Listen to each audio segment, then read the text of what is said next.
Hey, how's it going? I'm Dan Olson for Jag TV, Rock On Jag Extreme Edition, and I'm here with Soulfly. Can I get you guys to introduce yourselves? What's up, man? Max Cavalera, Marc, Rizzo, Soulfly, Conquer. They are on Roadrunner Records. They are in support of their new album Conquer that released last July. And I just want to ask you guys a few questions. First of all, thank you for your time. For those of us who aren't familiar, how would you describe the sound of Soulfly? Like, you know, just to anybody on the street, you know, what kind of music do you guys play? It's definitely metal with kind of combined with a lot of other stuff, you know. Right? I mean, we listen to hardcore, death, Brazilian stuff. I'm from Brazil, so we try that in a mixture, Right. you know. But it's definitely mostly influenced by, yeah, like death metal, thrash, hardcore. That's What- the kind of stuff me, Mark, and the guys listen the most. Good stuff.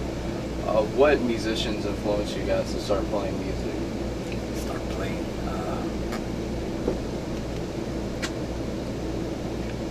Like the first ones. Yeah, like, My you first know. one was Brian May, actually, from Queen. okay. I still like his style, you know. I found out the other day that his dad built his guitar, Yeah, and he only used the one guitar his whole life, and he played with a coin. right, So that's cool, you know. Yeah. I play with 4 strings, so I can identify that. right. I'm sure Mark has probably somebody else influence him, you know. What about you? yeah, all the 80s thrash metal bands is what I kind of was really into growing up as a kid, you know. Slayer, old Metallica, old Anthrax, actually Sepultura, Right. you know, old thrash bands. Your latest album, Conquer, just released in July. Is there a certain message or concept behind this album? Besides fucking shit up. Yeah, No. that's it? Alright. Nah, it's mixed, you know. Yeah, Actually, I was telling somebody, I think it feels a little less conceptual. Like Prophecy was more like a one thing. Everything was more connected, you know. right, Even Dark Ages, I think, you know, was like belonged to. Where Conquer is pretty diverse, I think, you know, because it's got straightforward metal and fast stuff, and almost like death metal in some parts. And then there's influence from some of the stuff me and Mark were listening to at that time, you know, like Leeway, some Rage Against the Machine, even Right. you can hear in some part, like Mark did a lot of awesome guitar stuff on the record, you know, different sounds.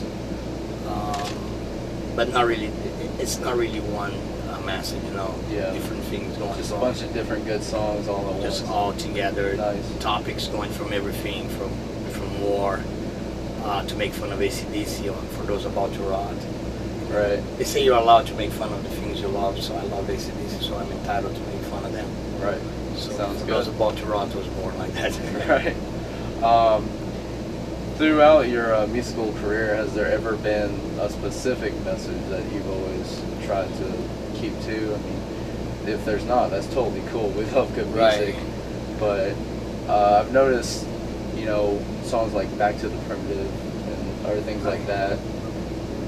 Is there ever, like, kind of a, you know, going back to your roots, to your heritage kind of feel to that? I think there's a message, but they're not like there.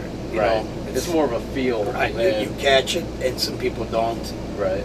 And if they don't, it's still cool.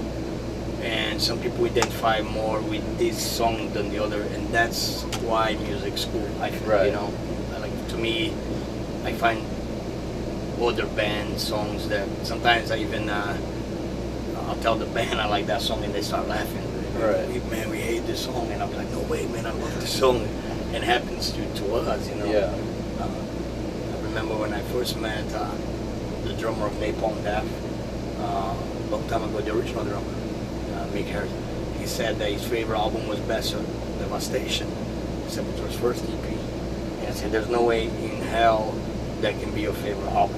Right. That's the album is messed up. It's like our first record is out of tune, whatnot, you know, we're like copying Slayer and Sodom, you know. Yeah, but it was his favorite. He was very sincere. I think it was his favorite album. You know, so it's cool. You know, whatever people get out of it, I'm good with that. Right. I'm not too much into the preaching thing. You know. Yeah. Just here it is. If you like it, Yeah. awesome. Thank you for it. So you combine a lot of traditional instruments, a lot of indigenous music into your into Soulfly. What got you to do that? I think it was the berimbau was for me. It was a Brazilian instrument. It's only one string. I like it. You know, it was not really being played by anybody in the rock community, not even metal. Yeah. At all. Even rock people. That's for other things. You know. Yeah. And I pick one up and I like it, and from that move into percussion, and from percussion into other countries like Russia and Eastern Europe. I like that Yeah. kind of Eastern vibe. I read that you traveled to a bunch of different countries. Yeah, to record some To stuff. record stuff. So Indigenous put music. some is of that big in, put some of that in the record, whatever fits, and then the rest I do with them in the studio. Right. Which is great. That's the way we work. You know, it's Yeah. fun to do it like that. I really enjoy the indigenous parts of Right on. Soulfly. I think it's one of the things that makes Soulfly unique. You know, when you're talking about metal bands to people who don't listen to metal, it's always kind of difficult. But at Soulfly, you have this, they do this really unique thing. Here it is, and then people can. It's kind of a segue for people into metal, and I've always That's cool, man. really appreciated that.